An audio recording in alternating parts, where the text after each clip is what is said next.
Never seen a smile so big on my little old lady's face until I tell her I'm going fishing all weekend. Pack up all of my bait and I make plans for 7:45 and I swing around, pick up my date for the weekend. Some reason she seems to please when I'm leaving. There's something I'm missing when I'm gone fishing. When I'm gone fishing. When I'm gone fishing.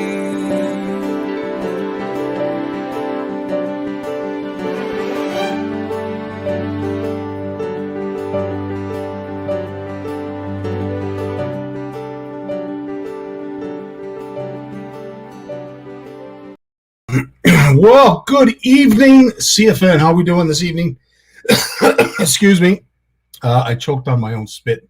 I'm so excited to be here. Just like you, MJ, yes, we are talking about salmon tonight. Yeah, baby.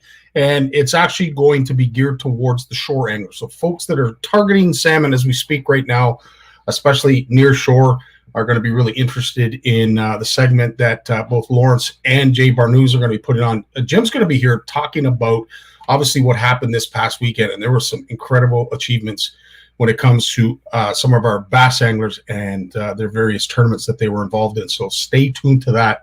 But yeah, we'll be talking everything but salmon after we get through a few of our announcements and, of course, our segment with Jim. It is the Power Hour. We're going to try and keep it under an hour for you folks so you can stay tuned. We listened to our community. They wanted it shorter, so we're doing our best to try and deliver. So let's get through some of these announcements real quick. A quick hello to everyone. Thanks for joining us. You will not be disappointed. This is going to be a great show. I also wanted to mention, I wanted to thank, anyway, Cameron Tate for last Thursday. He came on here and he was cooking with CFN and did an incredible recipe for walleye. If you didn't see it, go back into our timeline at CFN and scroll through and you'll see Cooking with Cameron Tate. He's going to be coming on hopefully again very soon with yet another delicious recipe and easy to put together. Holy crap, I couldn't believe how easy that was to put together. Also, a quick note, Yvonne Brown, it's going to be ladies' night next Monday. She's got an incredible guest, and the name escapes me right now, but we'll make sure we pump her tires real hard because she's doing some fantastic things with folks who suffer from PTSD and some of our servicemen and women. So stay tuned to that. It's quite an initiative, and looking forward to talking to Yvonne. It's been a while. Unfortunately, I have to start usually with some bad news. The passing of Steve Taylor and Cody Strass, Fisher J-Man, as we know him in Facebook land. The details are sketchy. Needless to say, it was a horrific car accident, and I'll tell you, I talked to Cody on a regular basis, and well, I would say up until about 6 months ago, I talked to him quite regularly, and then he got busy. He's been a guide, very distinguished guide, I might add. So needless to say, he's going to be very sorely missed, and Steve Taylor leaves behind a young family. Like, holy crap, man, just horrific, absolutely horrific. But needless to say, we wanted to show our how much he meant to us, both these anglers, because they are anglers and the community is very, very small. But I wanted to share because, for me to try and put into words what Cody was as a person wouldn't do it justice. So what I'm going to do is hopefully this Wednesday, I'm going to go back into the archives and I'm going to try and find the Walleye Wednesday that I featured him, because the boy caught a lot of fish, and big fish, massive fish. But as I said, he was very much an advocate for the preservation of fish, proper handling skills of fish. I know him and I talked about some of the fish off videos and submissions that were put on in past years, and had concerns, and I really appreciated his feedback. So as I said, his voice, is going to be very missed, very, very missed, because Cody had it right. He was a great cat. And as I said, he sent this to me. This was his bio. So I'm going to read it real quickly, and it'll give you an idea of the kind of lad he was. My name's Cody Strass. I am 30 years old and grew up in northern Saskatchewan. I've been fishing since I was 4 years old. Now, keep in mind, this was in 2016, so he's got a few more years on him, but he was 30 years old back in 2016, and this is what he said. I am dedicated to catch and release. I am always a catch and release angler. Very rarely keep my fish. I have guided for the last 7 years for trophy pike and lake trout. My true passion is fly fishing for stock trout around my home province. I enjoy teaching anglers the proper ethics and responsible angling practices, not to mention, of course, proper handling skills.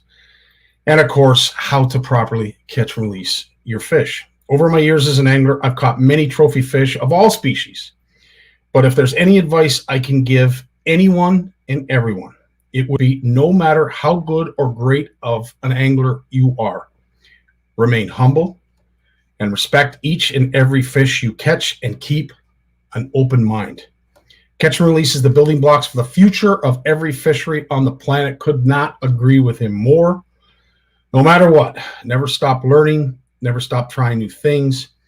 It will ensure that your success continues to grow just as the fish do that you release. As I said, very outspoken advocate of catch and release. Loved them for it. And as I said, Steve Taylor and your family, our hearts go out to you. Just a quick dedication and tribute to both Steve Taylor and Cody Strass.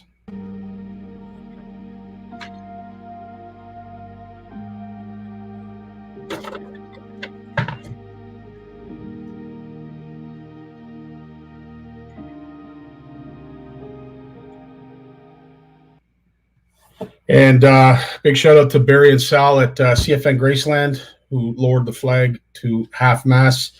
I think we're going to start doing that. Hopefully, Barry and Sally, if you're listening on a regular basis, Cody and Mr. Taylor definitely warranted our respect, our CFN respect. And as I said, our thoughts and prayers go out to the families that are affected, the friends that are affected, and of course, Steve's young kids. It's very, very tragic, and hopefully one way we can somehow show our respects to that family and help them out in a way that we did the Shaw family, which brings me to my next point. Serena's Celebration of Life, just a reminder, is going to be this Saturday, the 18th. It's in Cobourg at the Lions Community Center. That's 157 Elgin Street East.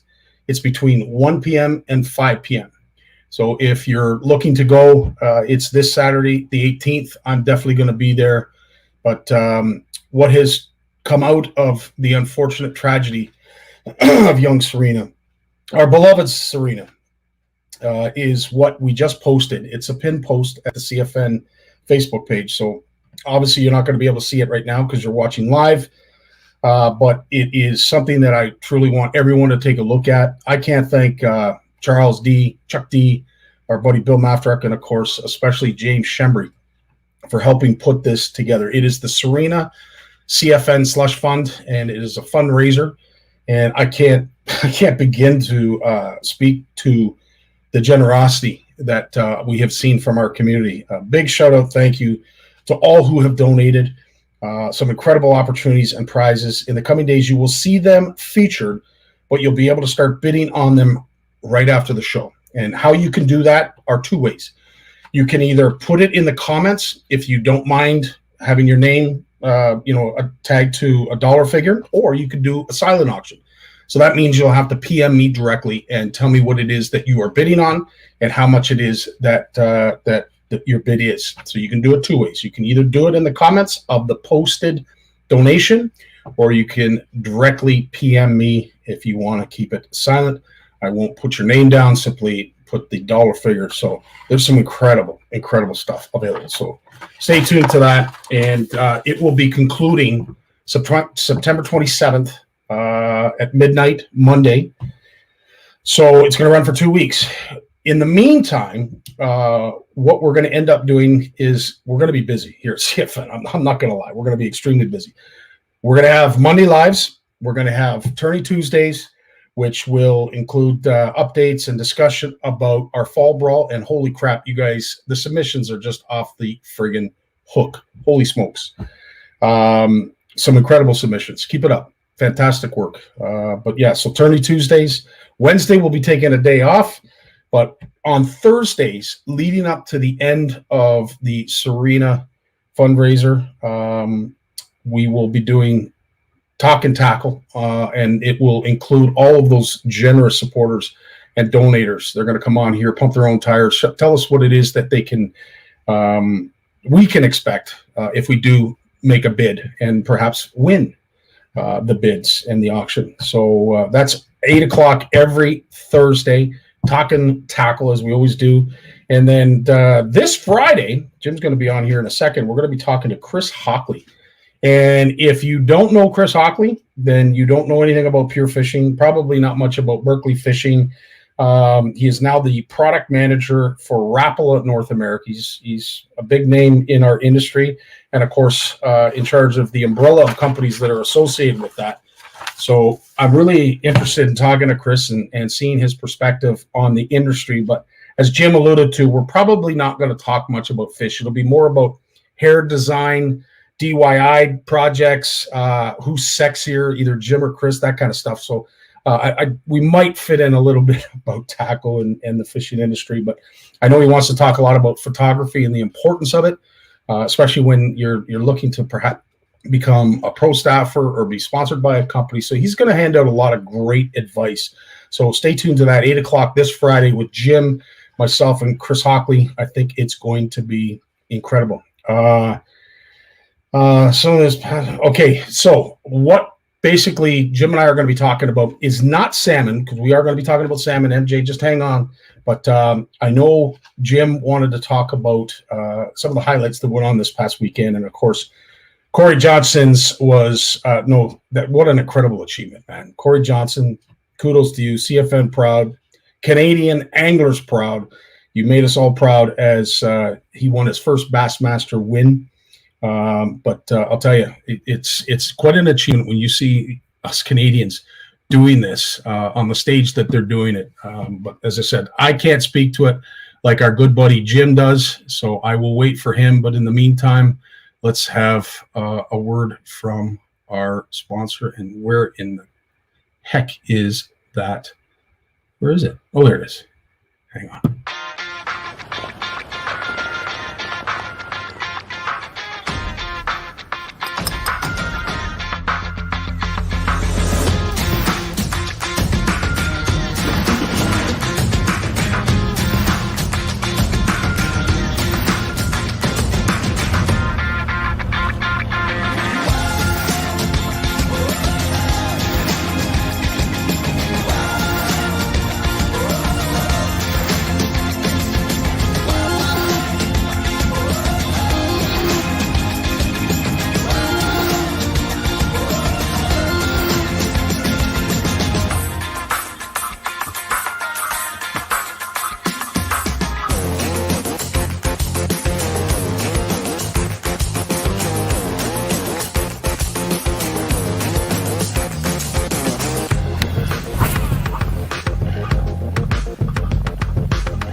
Big Jim, how we doing tonight, my friend? I'm jacked. I'm ready. Attaboy, as I always. just got to hear that music, and I'm in love. Right? It doesn't take much, man, but I'll tell you, that video alone just sets the tone for the entire night. We were a little long-winded in our announcements, obviously, for good reason. But this Friday, dude, Chris Hockley. What? Yeah, we're gonna get Chris on. I think he's actually brand manager for VNC. Oh, okay. I could be wrong. I just know that's his focus right now. And I have nothing to do with them. They make so much great product, just stuff that guys really need to know about. Yeah. It's one of those things that to me, it's not just the people I work with. It's about letting all the fishermen out there know about other good stuff that's out there, because everybody doesn't have the time to be going researching and doing all kinds of stuff. And of course, anybody who's sponsored by a company, that's all they ever talk about. They don't ever mention something else that they use, like I do. Yeah. And I actually have a line in my contract that allows me to do that. So is that right? Yeah, it's how important it is to fishing. Well, I hope there's a line in there that says the same thing about me, because as I said, I love promoting. I see Mad Can Plastics is on here, James Shembry and what he does, Chuck D, all these I would say niche market type tires and tackle producers, much like yourself, Jim, doing all kinds of stuff, some magic. I call magic in either your basement, your den, your garage, wherever. But yeah, absolutely. Big shout out. And of course, there's so many products that Pure Fishing and Rapala and Berkeley represent. So we're going to learn a lot on Friday. Looking forward to that. Yeah, it'll be good. In the meantime, you had to do that. You just had to do that. So if you're not aware, what Jim is holding and spinning and teasing me with is the brand new Noski. I have to say, Bob teased me as well, because he said, Scotty, I got bad news for you. I said, what's that? He says, we're discontinuing the Noski line. I'm like, Bob, why would you do that? That's my favorite reel. And he said, well, just relax, because we're coming out with a new and improved reel. And Jim, what's your take on that reel? It's beautiful. I mean, it's got the features. It's got all those just benchmark things that Shimano has, like flagship features. Like, I mean, this has got the core protect in it now. And what that does adds a little bit of it makes it very, very resistant to water getting inside the reel, which adds to the longevity of the reel, which is really important. Somebody goes up, but I mean, the price tag on this is $150. Reasonable, I think. It's absolutely within the reach of most fishermen. Of course, it's got a Hagani gear in it, which is the durability is absolutely incredible. Excuse me. And one of the cool things about it is that, like, that Hagani gear, it can't be touched by a die-cast gear. It can't be touched by a machine gear. It really can't be. And we're the only ones that can make them, because it's the patented process. It's their deal. Everybody always says to me, how come all the Shimano reels feel a lot the same? Well, if they have Hagani gear in it, it's going to happen. Absolutely. And it's also got silent drive, which is they've absolutely increased the tolerances to less than a micron, the way these gears fit together. Guys just say, oh, I have to get the reel, I have to use it for a year, break it in. Well, you don't have to break it in, because if it isn't exactly right, it doesn't go out. Amen. And when it comes out of the Hagani system, they're always right. That's why when you look at the gears now and you see how many teeth they've got, there's just an infinite amount of gear.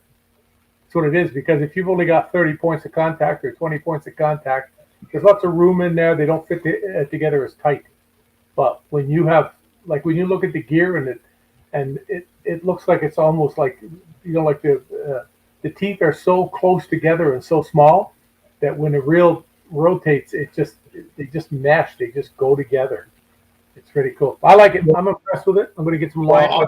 There's a few others that are impressed as well, and they want to know out of the box your demo price. What's your demo price on that? The what? Your demo price out of the box. $1,000. There you go. That seems fair. Absolutely. We all got to make money somehow, some way. They're only $149. That's average price. That's fantastic. So Jim, not that much. I know you want to get right to, because let's face it, this past weekend and leading up to September, there are a lot of classics. There's a lot of final club tournaments. There's, of course, the Bassmaster Elite Series that we witnessed Corey involved in. Tell us about. Yeah, that's just the Bassmaster Open. It's the Bassmaster Open. But I'll tell you, what an achievement that is. Our Canadians are doing us awfully proud. Scotty, the boys brought it. The boys brought it.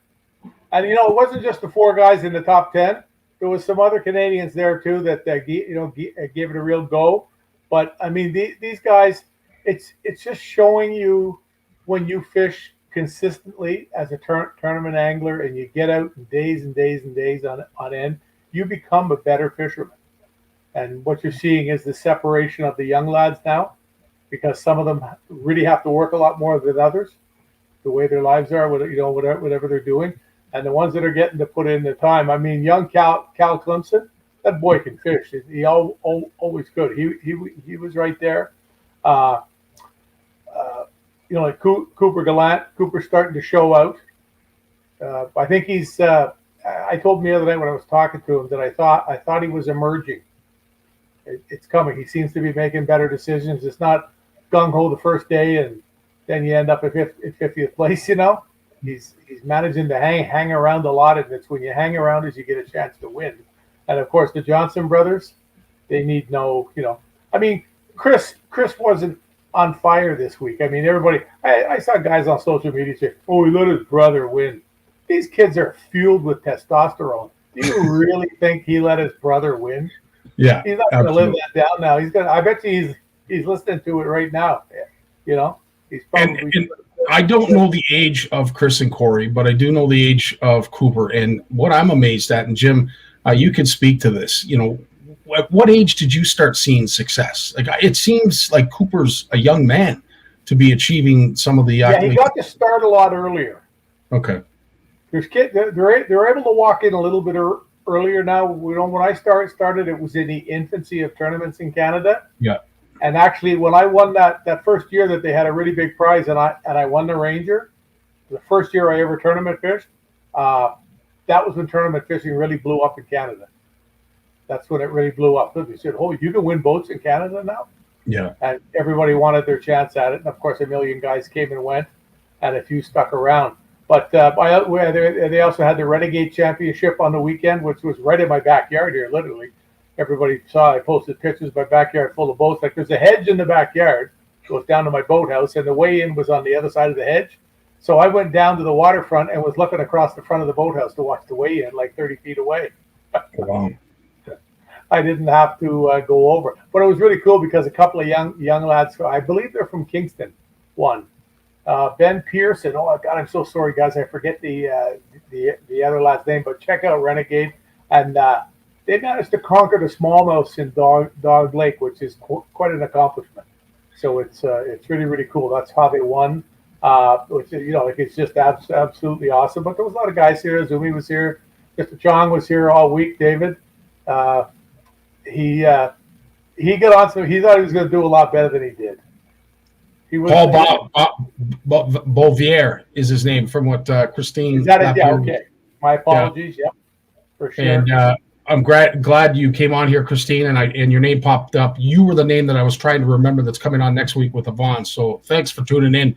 But we'll talk to you next week. It's going to be a really cool segment. Speaking of cool, those young anglers that were out in the bay that you were telling me about today that recognized that you were watching them, they took quite an accomplishment in that. Tell us a little bit about that, Jim. Yeah, I just thought it was really cool to see kids weigh in, and then to let you know that they thought it was cool that they saw me sitting watching. Yeah. It makes you feel good. It's a squishy thing. It's one of those things. And then, Andy had the CFL championship was up. I think it was Lake of the Bays it was in. I was so darn busy here. My house on the weekend was like, it was literally like a trail of mud in the back door through and out this side. Like, I mean, it was, the doors go around now. Everybody was here to visit and everything else. You had JP in here and Azumi and all of them. It was a great time. I don't know whether you saw the thing I posted about Azumi. Yeah. That's awesome. It's great. It's parking in my backyard, lurking. I like the use of the word lurking. Now, was he looking for that boathouse bass? Somebody saw one. They were standing there, and they saw one actually swim out of the boathouse. Wow. So I must be slipping. I must be getting old. That's hilarious. Well, some incredible accomplishments. Steve Shaw just mentioned Caleb Johnson, who pulled out an 8-pound smallmouth at Lake Simcoe this past weekend. That is quite an accomplishment. Your thoughts, Jim, on Lake Simcoe producing the next? They're in there. It doesn't have the numbers, but boy, oh boy, has it got some big fish there. And they've been getting all these 7-pound fish for years. So what you're seeing now is you're seeing all those 7-pound fish. Some of them grow even bigger, because without seeing a bunch of 7s, you can't see 8s, Yeah. And I'm sure there's a 9 swimming around out there. Somebody might catch one. It's hard to say, and it's not a fall thing. Like, I mean, when these fish are done spawning in May, they start eating. They're gorging.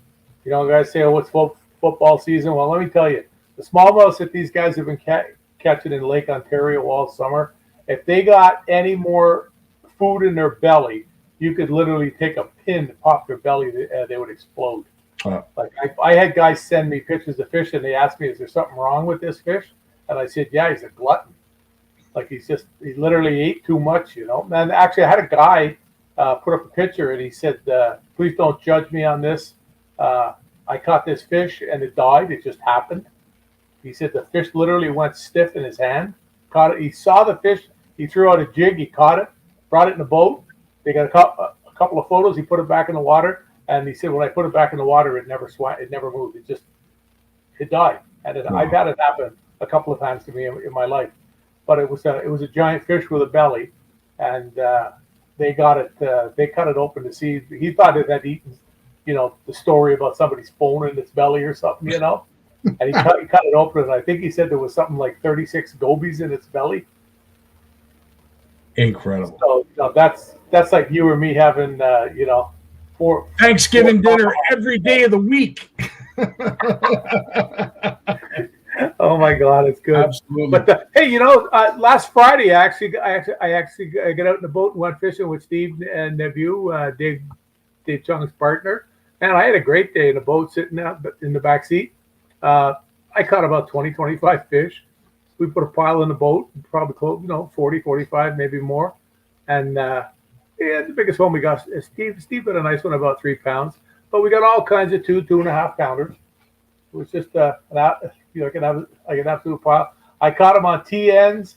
I caught them on Jack Alaska's, the square bills. I caught a couple on one of Hero Nishine's crankbaits. What else did I catch them on? Swim jigs, the white swim jig. Yep. They wouldn't eat one with color on it. I threw one with color for half an hour. I thought, oh, I'm going back to white. Tie on the white one, throw it out. We only caught a couple on chatterbaits, like literally a couple. Wow. They were not eating chatterbaits. It was really, really cool. But listen, caught a bunch of fish. So that was good. I got to use a lot of the new stuff. I got a pile of it over there. Some of the new Loomis rods and that. But I also had something else that's really cool. Bob Mahoney came down to the Renegade weigh-in on Saturday. Dropped by the house for about an hour and hung out. So that was cool. He hadn't been here since I moved here, so I can't bug him about it anymore now. I always tell him, never come to my house. What did I do? So he told me, I'm coming. Now, I mean, obviously, Jim, there's different classes when it comes to payouts with various tournaments. Now, you know, the gentleman's bets that were going on the boat with you, Dave Chung, and this partner were, you know, probably far more than even the Bassmasters could afford, or any of us here listening could afford. But, you know, you start at those gentleman bets that are $50 to $100, but then you get into your club tournaments. And sometimes those winners can win anywhere from $1,000 to $5,000. Then you get up into the CSFL, you know, the winner would probably take home $10,000 per se. Yeah, I think there was actually 20. I'm not sure. I saw two checks. I never checked it out to see if they each got a check or just one. But that's that. You know, I mean, the package that the young lads won in the backyard here has got to be in the $85,000 range. So I mean, Renegade has the biggest prizes in Canada. Wow! It's all there is. I mean, it was even more than Corey won down in the Bassmaster Open. Is that right? Yeah. Even with the exchange, I don't think he'd be up that high. No, Renegade's Classic is a monster deal. I'm really, you know, that's why they fill up every year. Yeah. You know, I think the entry fees, I think it's like $800 a tournament. Wow. So, you know, that's a considerable amount of money, but it also, the payouts are huge throughout the year, like monstrous.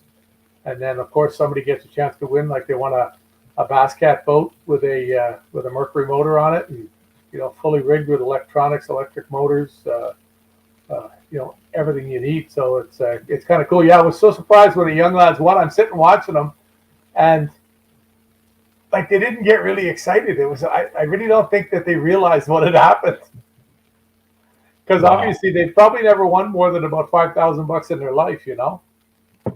it's I just saw somebody said Corey got 45. Yeah, 45,000. Yeah, Yeah, so that wouldn't be up there. Yeah, even with the exchange. That's quite a chunk of change. Congratulations to Corey on that. But winning money and winning trophies is not second nature. It is second nature for the Johnson family. I tell you, it's becoming the norm. They're on a little bit of a tear, those boys right now. And the scary thing about it is people. Oh, it's just smallmouth. That's all they can catch. No, that's like fake news. These boys can catch anything. The first tournament that he won, that Chris won in the FLW series, their top echelon. Gussie came second. Wow. And any ideas? I know Corey posted some of the plastics that he was using in the tournament. Any idea what his go-to was during the tournament? Yeah, he said he caught almost all the fish because the fish are not shallow anymore. So, the ones they're fishing for aren't shallow anymore. So it sort of eliminates the fluff. But I know guys that caught them on fluff, but I mean, they obviously weren't the winners. But it also wasn't good conditions to fish fluff because with all that wind and stuff, you have to be able to see in the water. And it's just, this is the time of the year here, early September at the eastern end of Lake Ontario. Traditionally, the wind is wild. Yeah. It dies down later in September. The average for the year, it really slows right down. And when it does blow, it blows from the east a lot more.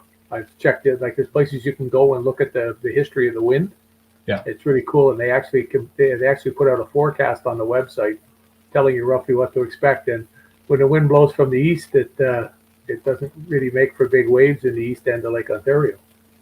So, except that if you're fishing in the St. Lawrence River and you get an east wind against the current, it's horrid because it makes these choppy waves. The water doesn't know what way it's going. So, right on.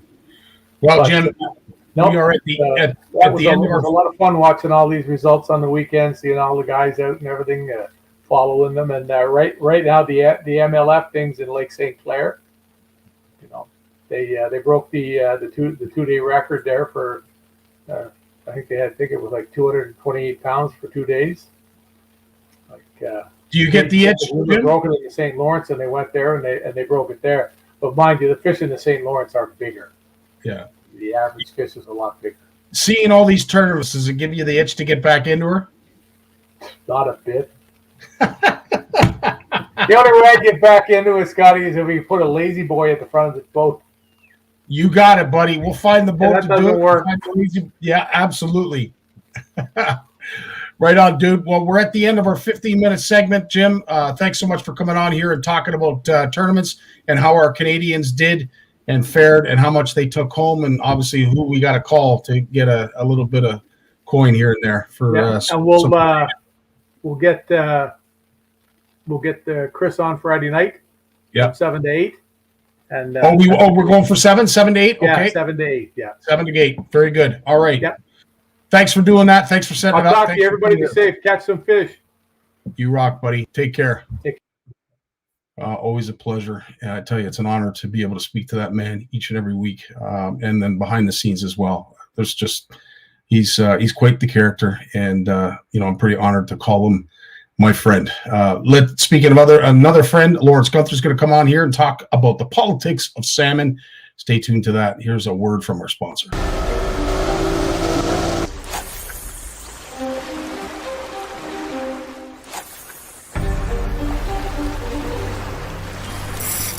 Oh, there's one right there.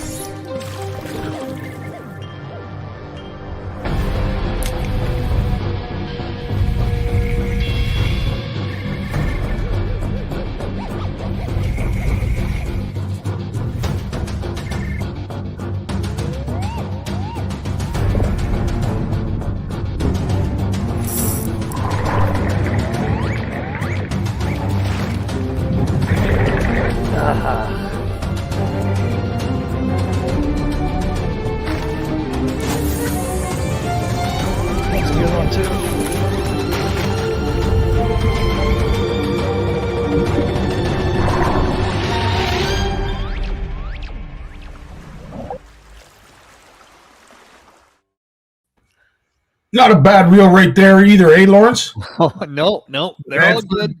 Yeah, they're all good. As I said, if it's got a Shimano sticker on the side of it or it's engraved with the name, you can pretty much count on it being a half decent reel and a half decent rod. How you been, my friend? Doing well. I saw a post the other day. I get Angling International, and Shimano just updated their carp reel over in the UK. You can't get it here in North America. You have to buy it out of the UK. I think it's 800 euros. So I think it was $1,000. Wow. Beautiful reel. Beautiful reel. I guess so. $1,000. Holy smokes. Yeah.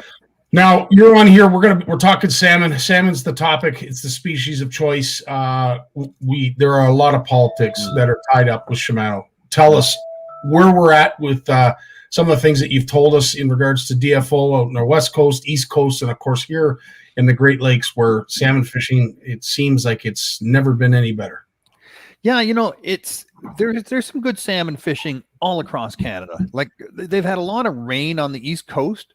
So up in the northern parts of Newfoundland, Labrador, the north shore of Quebec, the Atlantic salmon are running in good numbers, right? Good numbers.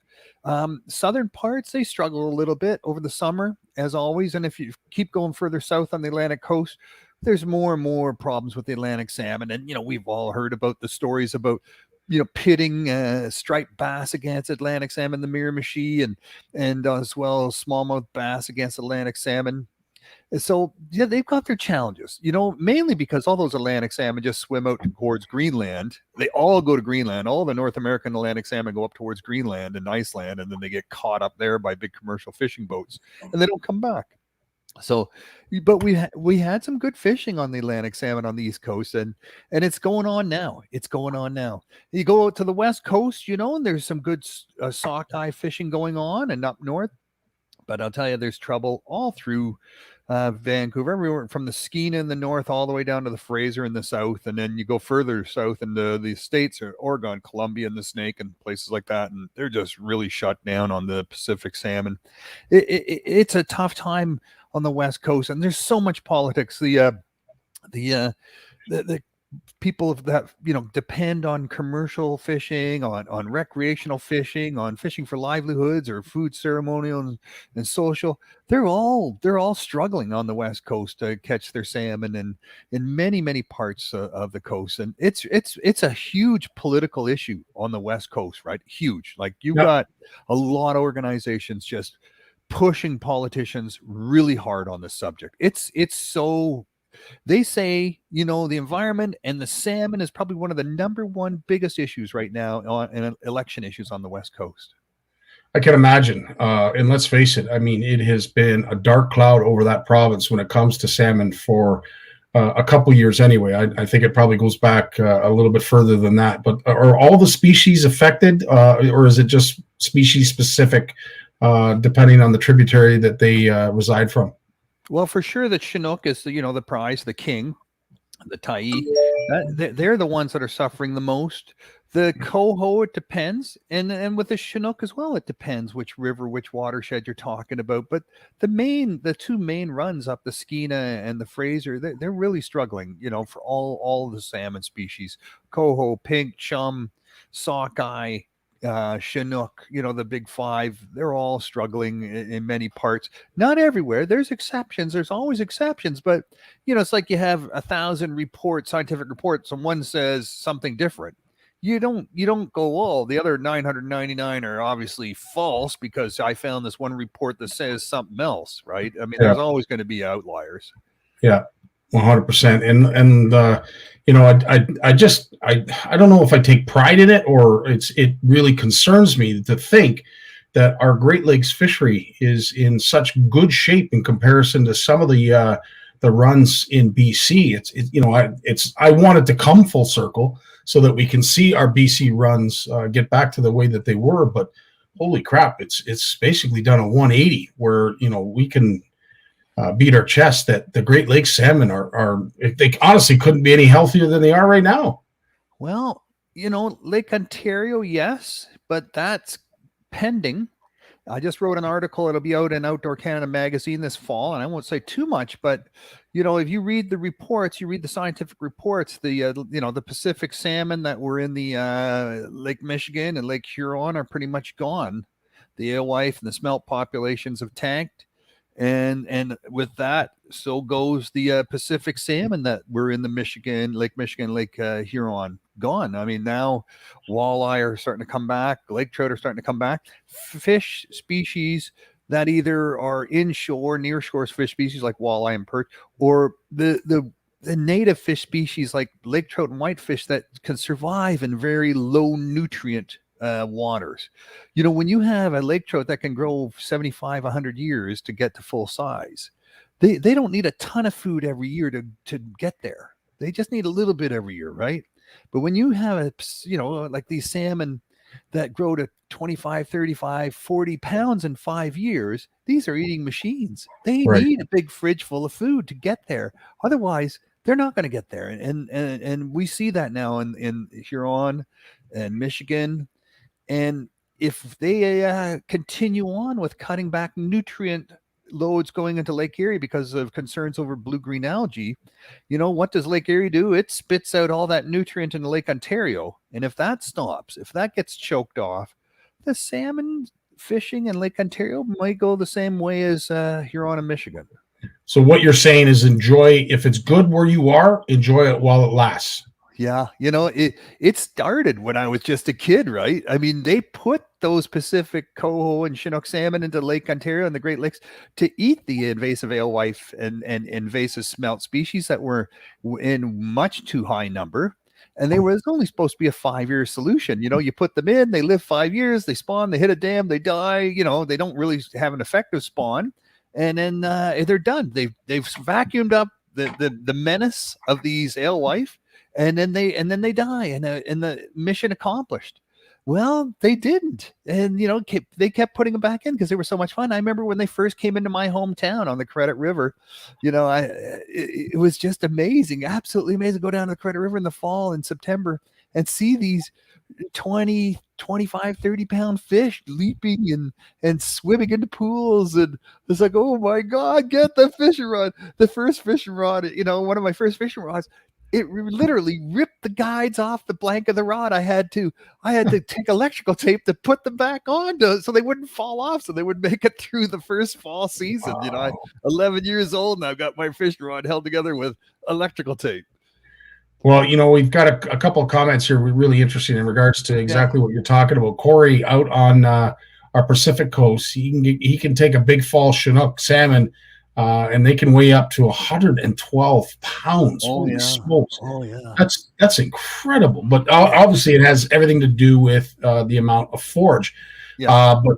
Absolutely. Steve, you think like I do when it comes to sport fish and the need to feed them. I've always said this. I said this back in the 90s when they were talking about issues with how we're going to feed all our sport fish. And, I remember getting looked at like I had 6 heads about setting up bait fish hatcheries, but is it on the horizon? What do you think, Lawrence? There's not enough food in the food web to feed more bait fish.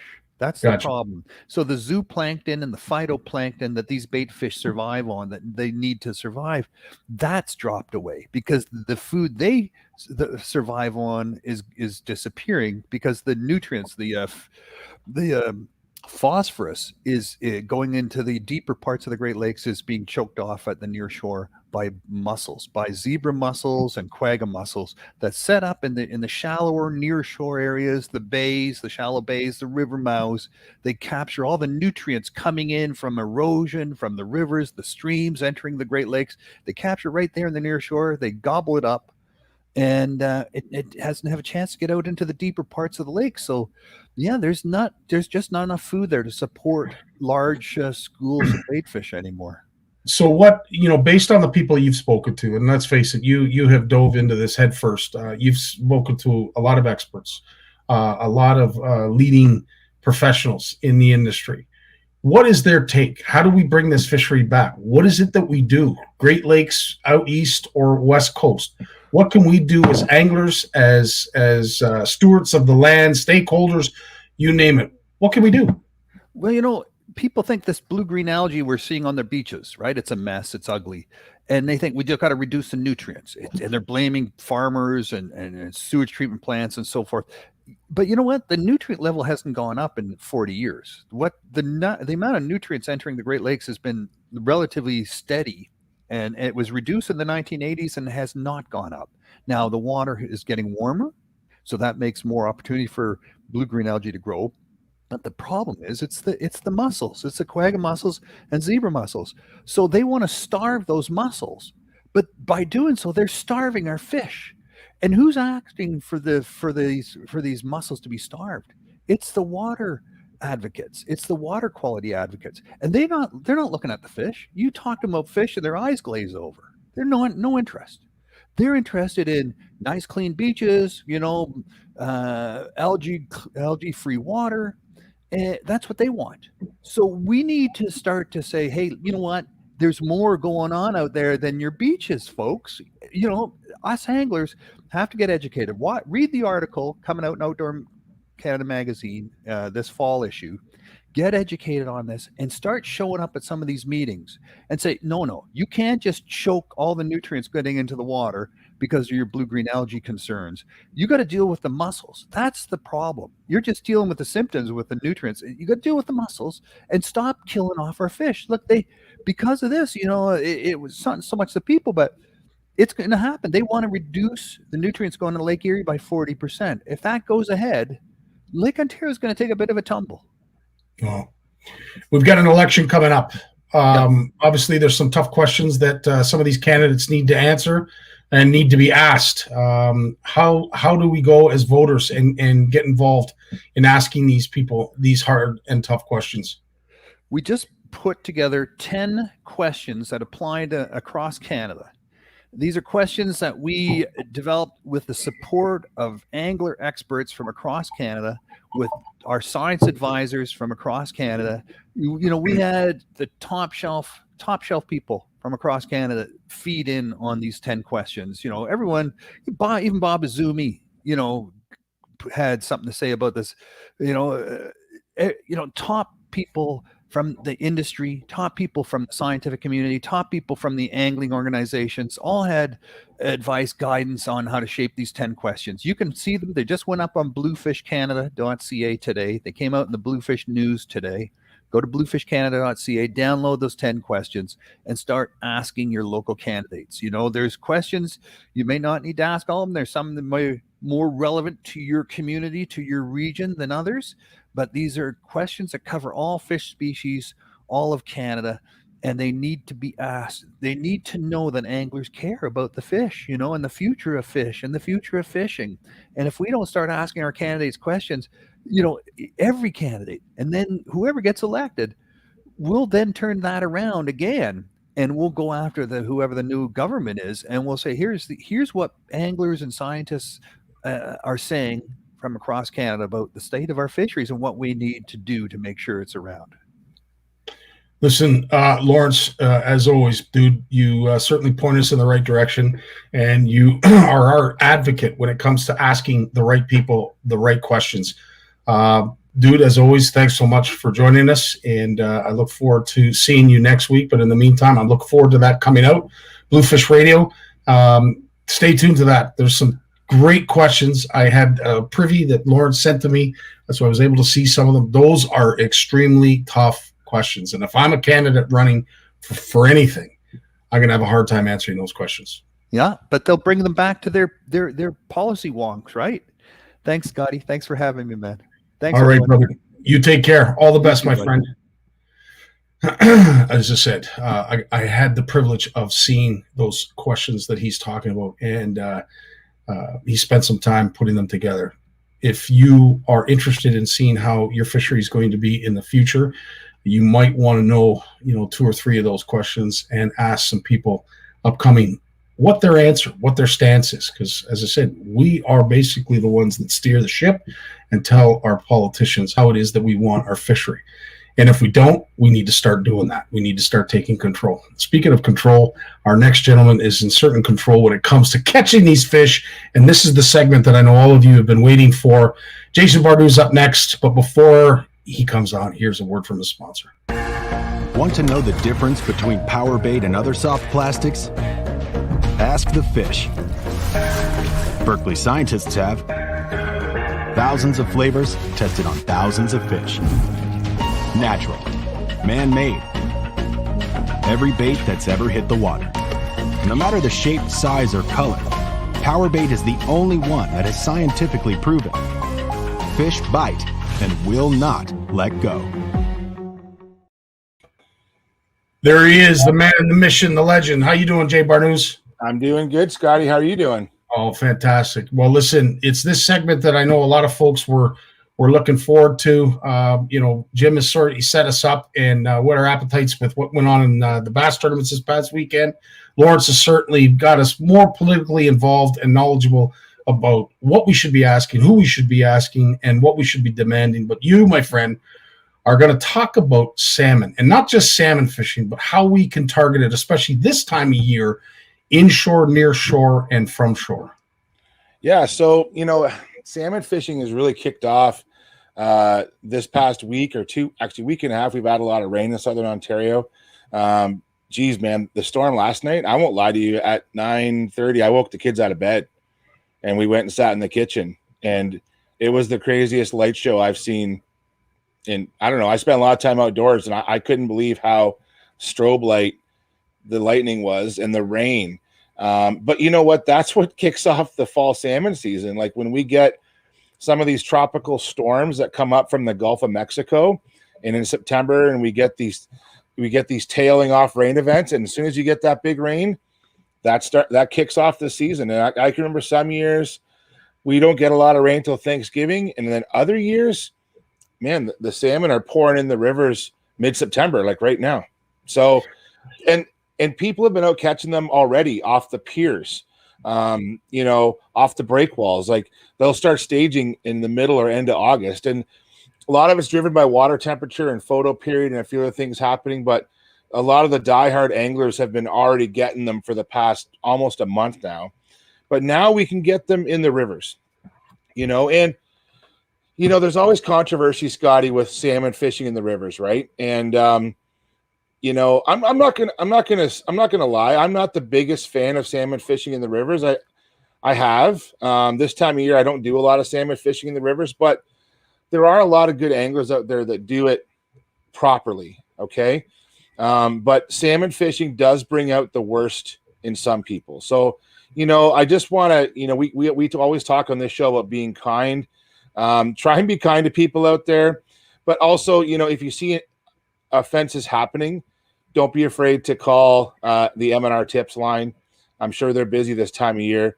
But let's get down to fishing. Okay, let's talk about salmon fishing itself. And I'm going to give it, because I know we're trying to keep this in the Power Hour. Okay, remember did you ever watch the Power Hour? When I was in college, I watched the Power Hour every day after school. Oh, yeah, It absolutely. was 30 minutes on Much Music, and it was all metal all the time, right? Absolutely. Well, listen, this time of year, and I know Mike Howard has been catching him. He just mentioned since August 1st, and good for you, Mike, and thanks for joining us, because there's a gentleman that is certainly knows his stuff.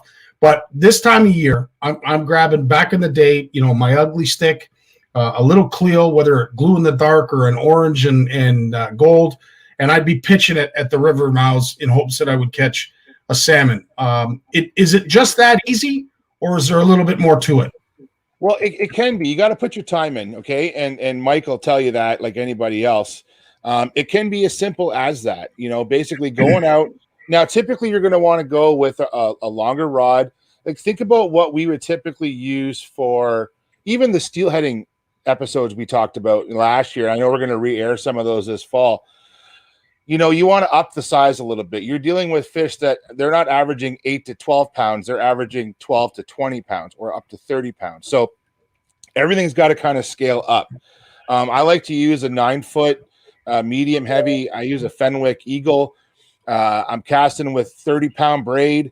Most of the spoons are glow in the dark. They're ½ ounce or 3/4 of an ounce. And why I like the braid, it's the distance, okay? And also hook sets on a long cast and those large spoons. The larger the spoon, the further the cast, right? So, when you're shore bound, you want to put things in your favor. And you want to go with a bit larger spool. So, you know, when you're using a spinning reel, typically a lot of us like using a 2000 or 2500 size reel. You might want to go to a 3000 or even a 4000 reel to balance out that rod. You know, like you might want to go to a 12-foot rod if you got a bigger reel. Why the big reel? Two things. Casting distance, the larger spool, the line slips off with greater ease, and also a faster gear retrieve. The bigger the spool, the quicker the line can come in, okay? So when you put a big reel on a, let's say your 7-foot ugly stick, which is nothing wrong with that, but you might have an unweighted, an unbalanced rod and reel combo, okay? So try and balance it out best you can. That same rod that you're using on the piers, you can use that in the tribs too, okay? I actually just posted, and I'm going to really give a great shout out to, and some of the CFNers might know these guys, the Average Ontario Anglers. They do a great series of YouTube videos. They do great content on Instagram. They're all about the Average Ontario Angler. So a shout out to Jesse and the other guys over at Average Ontario Anglers. There's 2 YouTube videos that are fantastic. They go into great detail about short casting for salmon and center pin fishing for salmon. And they're actually based out of the Durham area, and they do tons of fishing in Lake Ontario. So there's lots of YouTube videos out there on this topic from all over the Great Lakes. But I'm going to give a shout out to these guys because they're making their content right in the backyards of us here, right? So they're down on Lake Ontario area. And, you know, if you really, all the stuff I'm talking about, you really want to listen to those videos and take notes. To get to the center pin part of it, Scotty, once they're in the rivers, like I like using the center pin, it's really no different than steelheading, but you're going to want to increase your rod size and your rod strength. So you're going from that sort of maybe a light action rod to a medium action rod, something a little beefier. The fish are just a bigger fish. So, you know, these big salmon will walk all over you, okay, if you're not outfitted properly for them. You know, and a lot of the same things work, Scotty. So you can use beads, flies, skein, roe, whatever you want. Just you're going to increase your leader size and increase your mainline diameter just so you can have a chance against. Like I've landed some 30-pound class kings in Bowmanville Creek many years ago. Like they're there, and it's a great time to get people out and never mind fishing. Go out and see the fish. Go out and enjoy the fish, Scotty. You know, great time to go down to like Port Hope or other places to actually watch the fish at the fish ladders. If you want to teach others about salmon migrations and just to see big fish, like these are trophy class fish. There's a reason why the Great Lakes salmon fishery is worth billions of dollars. It's because of these big fish that grow 20, 30 pounds, and not just the Chinooks, but also the cohos. They don't get usually as big as Chinooks, but they get up there too. And cohos are a lot of fun, actually. They tend to be a little more acrobatic than a Chinook and a little more fun on the fight. Than you're not just fighting a big old bull, right? Cohos are really acrobatic, and cohos will come in a little bit later than the Chinooks, but they'll come in at the same time, but they stagger a bit. But don't forget, there's steelhead, there's brown trout, everything's starting to come in the rivers now. And because the spawning salmon attracts steelhead that eat the eggs, right? So you have a good chance of catching steelhead in amongst the spawning salmon if the conditions are right.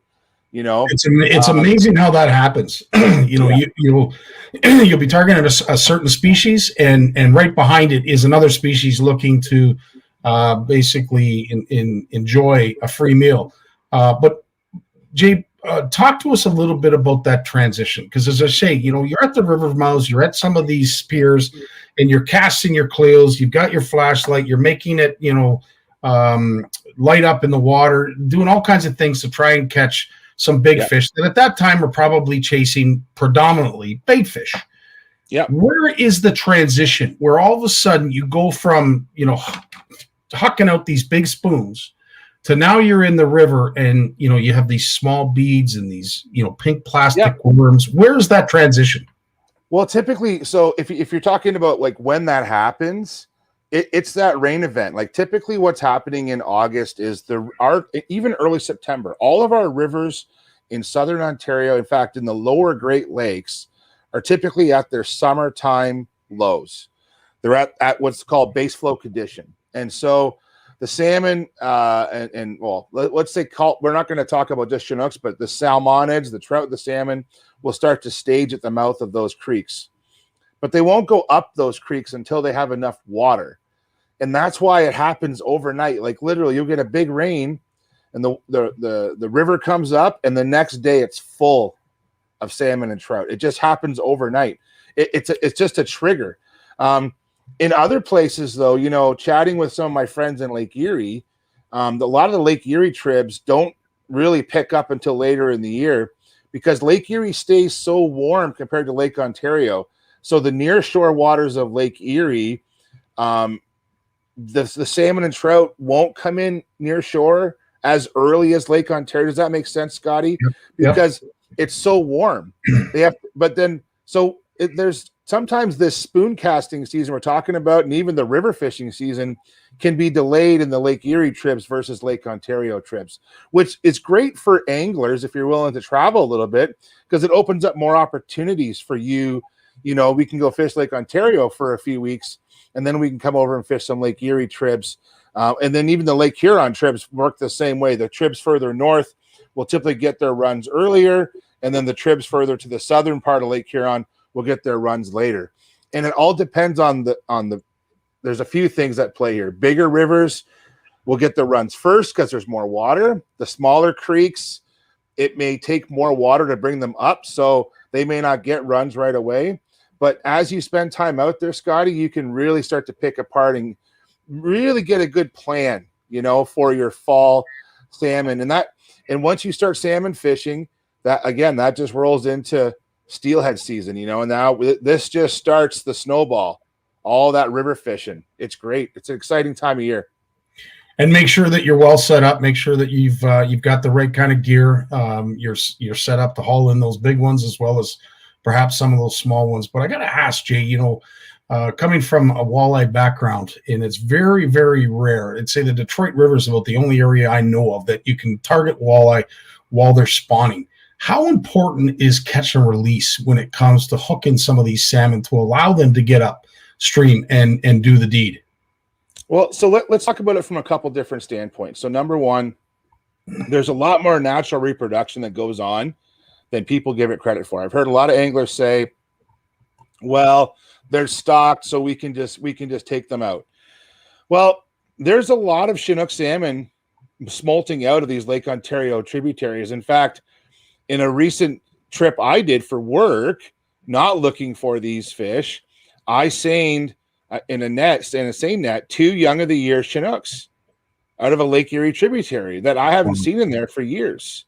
There's a lot more Chinook salmon reproduction happening in the Great Lakes than we realize. And I actually did some reading up on this, and I found a graduate thesis from Western Ontario from 2017 where they found that there's a lot of reproduction happening. Is it tens of thousands or hundreds of thousands of fish? I don't know. But to say that they're not reproducing, releasing some of these fish will surely help the population. Even if you release one salmon back and it produces one viable salmon to go back out to the lake, you've done your job. Okay. The other thing too is they're really not good to eat, to me, when they're in the state they are, because what happens is with salmon is they transition from their silvery self to their river self. Okay. Their silver lake identity. Then they get in the rivers, they become very dark. What's happening to their bodies? Their bodies are actually changing, allowing them to basically prepare to spawn. But part of that, though, is their bodies, they're actually slowly dying, okay? Now, I don't want to sound negative. The death of salmon is vitally important to the survival of their young. So people think, well, how is the death of the adults important for the survival of their young? Here's how it works. In their native range in British Columbia, the salmon would die, okay, in these mountain streams. And these streams are so nutrient poor, Scotty, okay? when the adult salmon die, their bodies, the nutrients in their bodies actually goes into the creek. And Lawrence talked about this, right? How the Great Lakes are becoming almost more sterile. So what's happening is the adult salmon are actually their remains are fueling the ecosystems in these mountain streams to allow their young to survive. So when their young hatch out in a few months after those eggs are laid, there's actually more food in that ecosystem for them because the parents were fed on by grizzlies and by eagles and then those things are, well, they're crapping in the woods. They're crapping in the river. There's actually been studies shown that the chemicals that are in salmon are in the trees along the banks. Okay, all these isotopes are all part of this system. So let them go, let them die. It's okay. And I don't want to cart around a big 20-pound half-dead salmon. And that's just getting into my own preference. Okay. So I think we should just let them go, let them do their business, be respectful. Don't chase them up and down the river. Like we hear these horror stories. I don't need to get into it. But you know what's great about salmon fishing? It can be great camaraderie time for friends. Okay.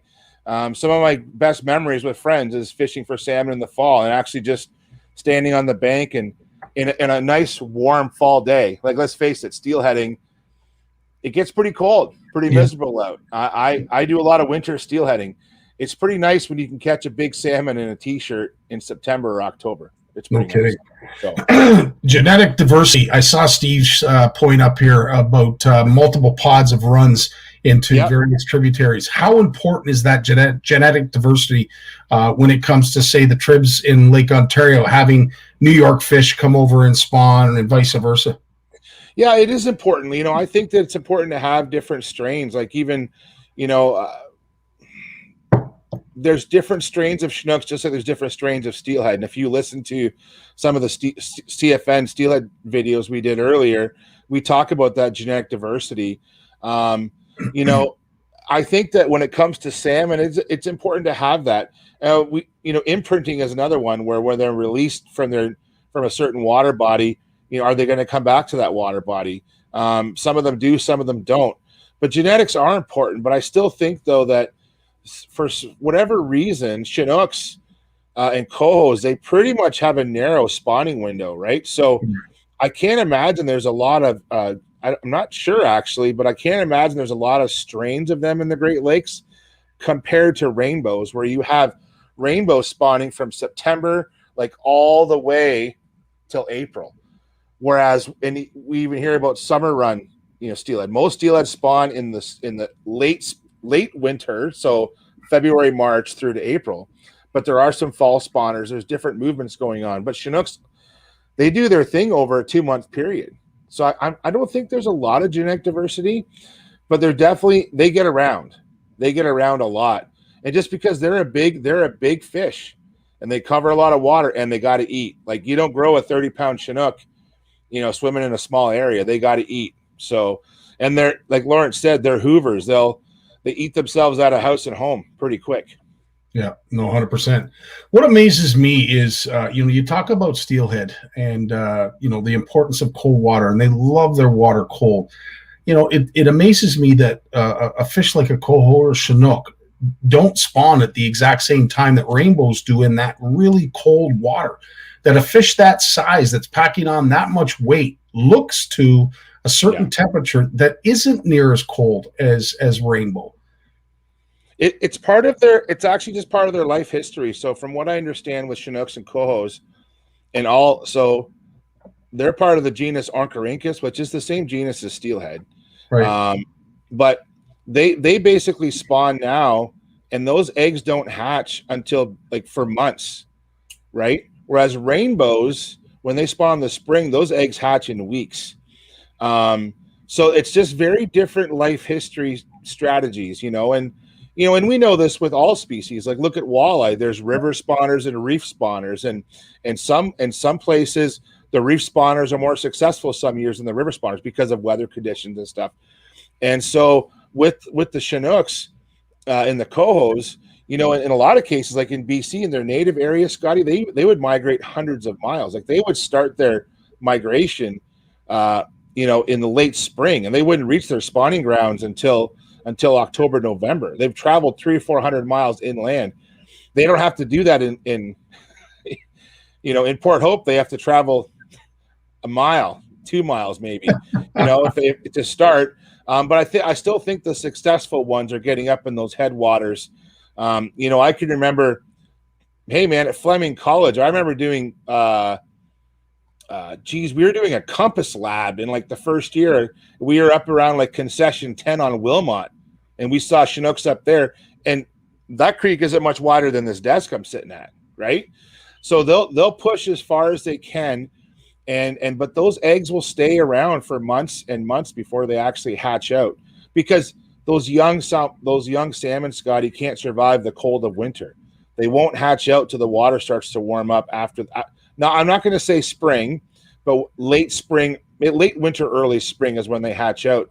And then what's neat too is those Chinook smolts, they smolt out right away. Like, they don't stay in the river for 2 years typically like rainbows do. They smolt out pretty much that summer. Once they grow big enough, they'll smolt out, and they're only probably 4 or 5 inches long when they smolt out, versus a lot of rainbow smolts are 7 or 8 inches long when they smolt out. Even though they're the same genus, just very different life history strategies for survival. I wanted to ask you too, the Ganny, as successful it is, and Jeanette, you're 100% right. It truly is amazing. And for those who, don't have to catch a fish in order to experience the awe, because it truly is, it is incredible sight that nature puts on for us at the Ganny. But as successful as that run is, you talked about it, you just touched on it, about the length. We sit back and we just revel over how far some of these salmon will migrate to spawn. Yeah. If we were to shorten up some of these runs, I don't know if we could do it artificially, but the Ganny's a perfect example. Do we shorten up some of these runs in order to ensure the health and vitality of the next generation of fish? Well, we already do that, actually. So we do that artificially in Ontario. And I say artificially because our stream season closes September 30th. And so, for a lot of the trout season in Ontario, in Southern Ontario, is open from the fourth Saturday in April till September 30th. And then what we have beyond that is fall extended seasons and winter extended seasons. So once September 30th hits, technically all trout streams are closed, but then you get into fall extended season. So for example, here locally, the creeks, half the creek closes September 30th, but the lower half stays open until the end of December. So what happens is and let's use the Ganny as an example, those Chinooks go barreling through, they go through the fishway, and they work their way all the way up to the Ganaraska Forest. Well, on September 30th, some of them haven't spawned yet. A lot of them haven't spawned yet, and they're fully protected, right? So they get a chance to spawn unmolested by anglers most years in most of those places. That's my belief. Like, we could shorten it up, but I don't think that there's enough incentive from policymakers that we have enough salmon reproduction to cause that. Like, if we were only relying on salmon natural reproduction for salmonids, for salmon, or let's say for Chinooks and Coes, we might want to do that. We might want to close the river early, but I don't think there's enough incentive for that. I don't think there's enough information to suggest that we get enough reproduction out of Chinooks and Coes to change the regulations that drastically. But it doesn't bother me. I do a lot of catch and release anyways, and like I said, if you release one big Chinook and that Chinook produces one offspring that makes it back to Lake Ontario, I'm good with it. Well, on that note, that is a mic drop right there, and I couldn't agree more. Catch and release, absolutely. Even what Cody Strauss said, the late Cody Strauss, catch and release is the future of our fisheries, and it will maintain, in a lot of cases, our fisheries. Jay, I want to propose this to you for next week. It is Ladies' Night, so the first half hour is going to be dedicated to Yvonne and Christine.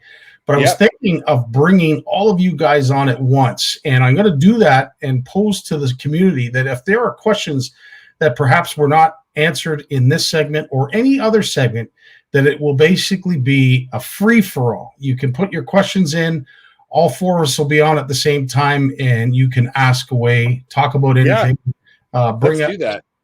Bring up certain things that perhaps you were hesitant to ask and didn't really see a forum that you could do that. I invite you to join us next week, because that's exactly the forum you're looking for. Yeah, let's do that. That'd be great. Couple things to close out with on that note.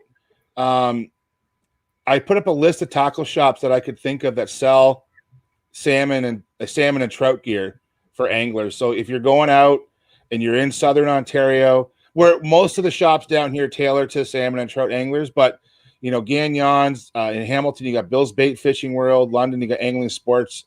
I'm not going to list them all. They're all great dealers of tackle. So go out, support your local tackle shops. And actually, some of those shops have great online ordering too. So if you're not in the area and you want to order from like Natural Sports or Gagnon's, they got a great online system. And I'm going to share one more thing, Scotty, with everybody. I get often asked questions about salmon ID. Oh, right. And I'm going to share this. I hope it comes up. So this is from Michigan Sea Grant. It's a ID page. How to ID salmon and trout? And it's a walkthrough diagram on how to do it properly, and how to take pictures. Like, know what you're taking pictures of. If you send me a picture of an Atlantic and it's all twisted, and I can't see its adipose fin, and I can't see its head properly, and I can't see its tail properly, I'm going to tell you it's probably an Atlantic, but probably a brown. But if you learn to take pictures of the different characters properly, even if that means you got to take 8 or 9 pictures of a fish to get like the different fins and everything, you can identify a lot of the salmon and trout from pictures, and you don't have to kill them. So that's a great resource on that page. And there's even a video on that page that walks you through their identification key on YouTube. So watch the video on how to identify trout and salmon. And I actually tested it today, because I haven't watched it before, on Christina's, because she was catching pink salmon. And using that video, now I know I identify fish for a living, so I'm biased, but I tested the video, and you could easily identify a pink salmon if you've never seen one before using their information. So not saying Christina needed that help, but I'm like, oh, she's catching pinks. Does this work? And it does work really, really well. So that's awesome. Awesome. Fantastic, Jay. Well, as always, dude, you always share a vast amount, just like our other two. Can't thank you enough for showing up here every Monday. Hey, thanks, everybody. Before I go, last shout out, Ontario Bass Nation.